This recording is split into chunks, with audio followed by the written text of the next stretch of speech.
힐링가족 여러분, 안녕히 주무셨습니까? 오늘은 2월 16일 수요일 아침 6시 10분입니다. 미국의 증시가 상당히 많이 상승을 했습니다. 특히 전기차 관련주와 반도체주들이 무려 5% 이상씩 폭등을 했습니다.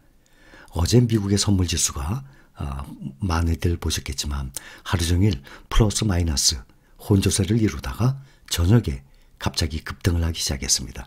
어제 저녁부터 뉴스가 나오기 시작했어요. 러시아가 우크라이나 국경지대에서 일부 병력이 철수를 하기 시작했다고 나왔습니다. 공격 개시일 16일을 바로 하루 앞두고 이러한 뉴스가 나오기 시작하고 계속 선물지수가 상승을 하더니 장중에 지속적으로 상승을 해서 마감을 했습니다. 유럽 증시도 1% 이상 상승을 했습니다. 다우가 1.22% 상승해서 34,988, 아직 35,000이 안 됩니다. 나스닥이 2.53% 상승했어요. 14,139. S&P 500이 1.58% 상승, 4,471. 필라델피아 반도체 지수 폭등을 했습니다. 무려 5.47%. 개별 종목이 아니라 지수가 5.47% 상승했어요. 3,554. 지수가 5% 이상 상승한 경우 아마 기억으로 거의 없습니다. 2년 전 2000년 3월에 코로나 팬데믹 때는 다우지수도 하루에 10%씩 오르내렸었어요. 정말 전례가 없는 상황이었는데 그 이후로 2년 동안에 이렇게 지수가 5%씩 왔다 갔다 한 경우 아마 거의 없었을 겁니다. 며칠 전에 4.8%인가 하락을 했었죠. 필라델피아 반도체가 거의 폭락을 했었는데 5% 이상 아주 폭등을 했습니다. 최고치, 지수의 최고치를 한번 비교해 보면 필라델피아 반도체 지수와 나스닥은 아직 최고치 대비 12% 하락한 상태예요. 이렇게 올랐는데도 불구하고. 그러니 그동안 정말 최악으로 1월부터 지금 현재 2월까지 많이 하락을 했었죠. 또 S&P 500은 그거에 반 떨어졌어요. 6.7%. 최고치 대비 S&P 500은 6.7% 하락한 상태고 또 나스닥과 필라델피아 반도체는 12% 아직 하락 중입니다. 빅테크주들 보면 모두 다 올랐죠. 애플 2.32% 상승, 다시 172달러, 170 넘어갔습니다. 전기차주들 많이 올랐어요. 테슬라 5.33% 상승했어요. 다시 900달러 넘어갔습니다. 922달러예요. 엔비디아가 폭등을 했어요. 9.18% 폭등했습니다. 264달러. 219달러, 333달러까지 갔다가 219달러로 무려 36%나 한 달 동안에 아주 폭락을 했었습니다. 그러더니 지금 벌써 어느새 중간쯤 와 있네요. 264달러. 또 중국주 알리바바 바이두도 3%대 상승을 했습니다. 미국 전기차주들 모두 5% 이상 상승을 했어요. 또 중국 전기차 니오도 8.41% 폭등을 하다시피 했습니다. 반도체주들도 엔비디아, 마벨 테크놀로지 9.18%, 9.48% 엄청나게 상승을 했습니다. 또 마이크론, 또 램 리서치, AMD 모두 6%대 이상 폭등을 했습니다. 어플라이드, KLA 마찬가지입니다. 맨 마지막에 보면 자일링스 지금 주가의 변동이 없죠. AMD가 자일링스를 인수를 했습니다. 그래서 자일링스는 상장 폐지가 됐죠. 미국의 반도체 업체 인텔을 따라잡으려고 하고 있는 AMD가 데이터 센터용 반도체 업체예요. 자일링스를 500억 달러, 약 60조 원에 인수를 했습니다. 거래 종료와 함께 자일링스는 나스닥 시장에서 이제 없어졌죠. 상장 폐지됐습니다. 반도체 업계에서는 최근 미국의 엔비디아가 영국의 ARM 인수 하려다가 무산됐거든요. 그 직후에 이루어진 기념비적인 반도체 업계의 거래입니다. 이번 인수로 중앙처리장치 CPU 강자 인텔이죠. 그 다음에 AMD가 따라붙고 있어요. 중앙처리장치 CPU 또 그래픽 처리 장치 GPU는 엔비디아가 월등히 1등입니다. 그 점유율 2위 업체예요. 현재 AMD가. 시스템 반도체 분야 1위 업체인 인텔을 따라잡을 기반을 지금 마련하게 됐습니다.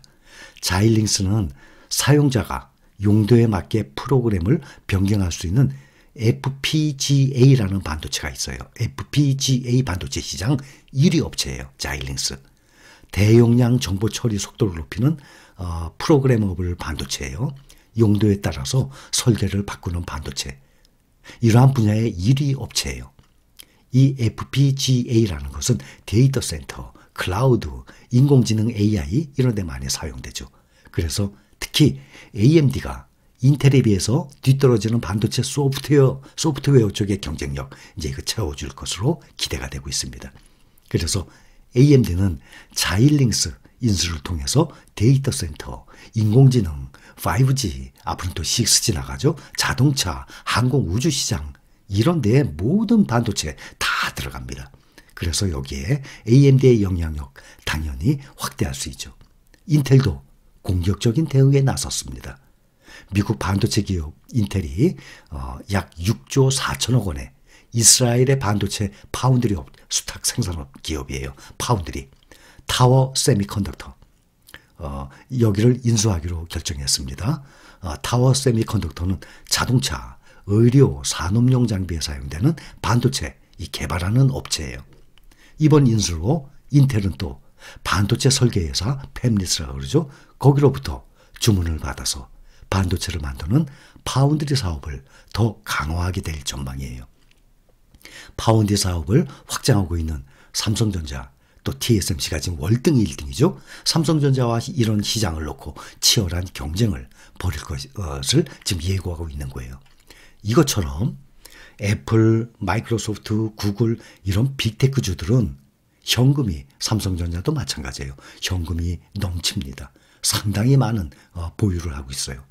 이런 기업들은 자체 사업을 만들어내는 것이 아니라 M&A 이렇게 인수를 통해서 신생 업체들 좋은 회사들이 좋은 분야에 만들어내죠. 그러면 신생 업체들을 이렇게 돈을 주고 사버려요. 특히 헬스케어 같은 경우 뭐 구글, 애플, 마이크로소프트, 아마존 안 할 것 같죠? 이러한 M&A를 통해서 각 사업에 성장성이 있는 회사들을 문어발식으로 사들이고 있어요. 그래서 이 미국의 대기업들은 이런 식으로 해서 사업을 각 분야에 확장을 하고 있는 상황입니다. 기사 타이틀도 보면 D-Day 하루 앞두고 러시아군 일부 철군하고 나왔어요.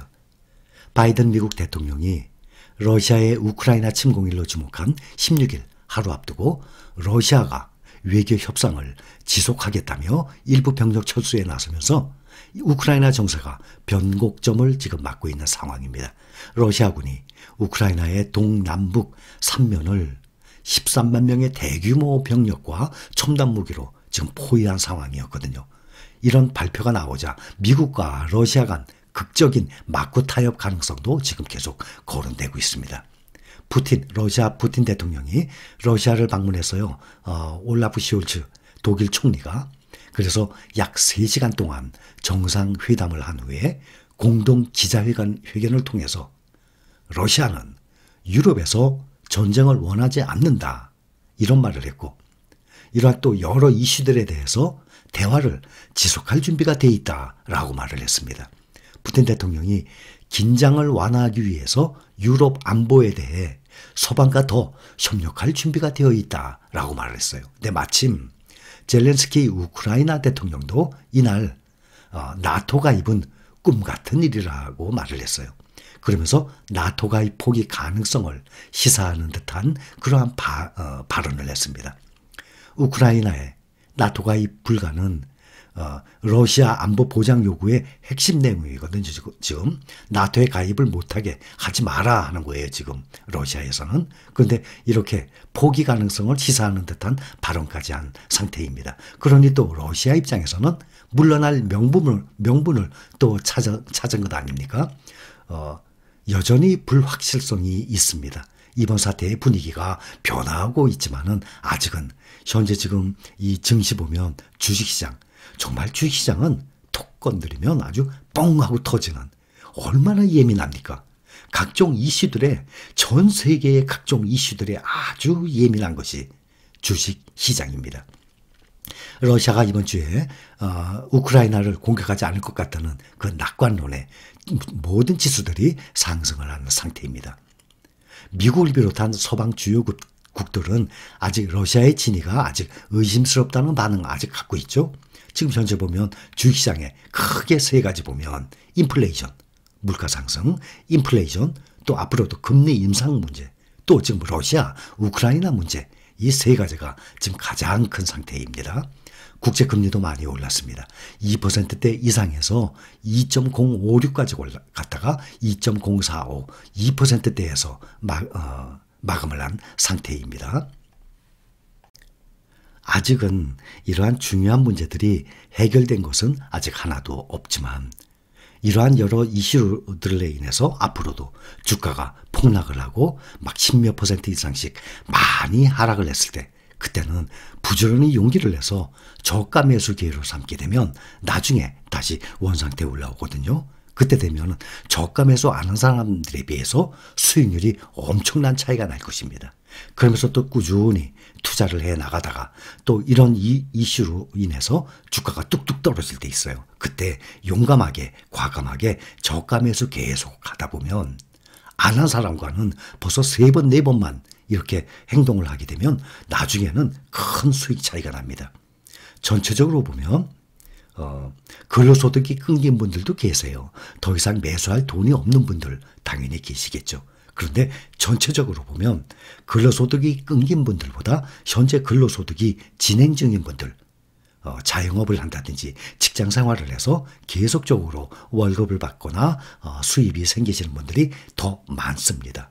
그래서 평균적으로 말씀을 드리는 거예요. 그래서 주가가 하락하죠. 그것은 나중을 보면 아주 호기예요. 좋은 기회입니다. 이럴 때를 놓치지 않고 꾸준히, 더군다나 바닥이 어딘지 어떻게 압니까? 그렇기 때문에 계속 분할 매수를 하게 되는 거죠. 그렇게 되면 무릎에서도 매수하는 거고 바닥에서도 매수하는 거고, 그래서 나중에 주가가 상승하게 되면 이것이 큰 수익이 되는 것입니다. 오늘 미국의 증시가 특히 전기차주들 또 반도체주들 많이 떨어졌었죠. 그만큼 떨어진 만큼 이렇게 상승을 했습니다. 오늘 아침 9시에 또 우리 국내장 열리면 또 적용이 될 것입니다. 여기까지입니다. 감사합니다.